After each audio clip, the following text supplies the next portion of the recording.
Ano pong ginagawa ng NFA para tugunan itong hinaing ng mga magsasaka natin, lalo na nung kausap ni Pangulong Marcos dyan sa San Ildefonso, yung nga pong presyo ay binabarat nga po sila. Anong mga hakbang po ng NFA dito?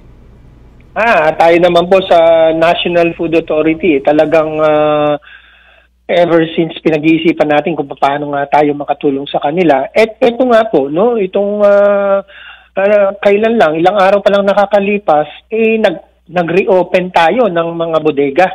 Yung bodega po natin sa Maytikay, sa Malolos, na may kapasidad na 70,000 bags capacity, kahit hindi pa po 100% completed yung renovation, o naktinig na namin, pina-inspect namin, ay po pwede na, ay ni-reopen na po natin para makatanggap na tayo ng palay sa Bulacan at Karatig probinsya.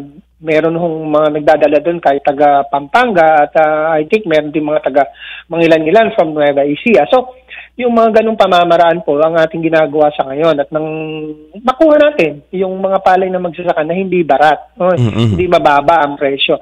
Ganon din po yung ginagawa natin sa ibang lugar. Meron na po tayo sa Region 2 na nag-reopen ng bagong repair na warehouse, no? Kahit hindi po 100% completed. Nag-instruct na po ako, buksan niya mga yan, lahat ng nakapila na magsasaka, ipasok na, bilhin na natin. So, yun ay papasyalan din natin personal para at least mapabilis lahat itong mga repairs na ito. At sa Zamboanga, meron na rin natapos na repair, no? Doon pwede na rin ulit kaming mamili sa napakagandang presyo po, no? Tayo ngayon ay 18 to 19 pesos ang fresh. Kung saan ang mga traders ay nasa 12 pa rin, no? 13. Kung tuyo naman, 24 pa rin ho tayo ngayon nationwide. So yun po yung mga ginagawa nating paraan para makatulong tayo sa ating magsasaka.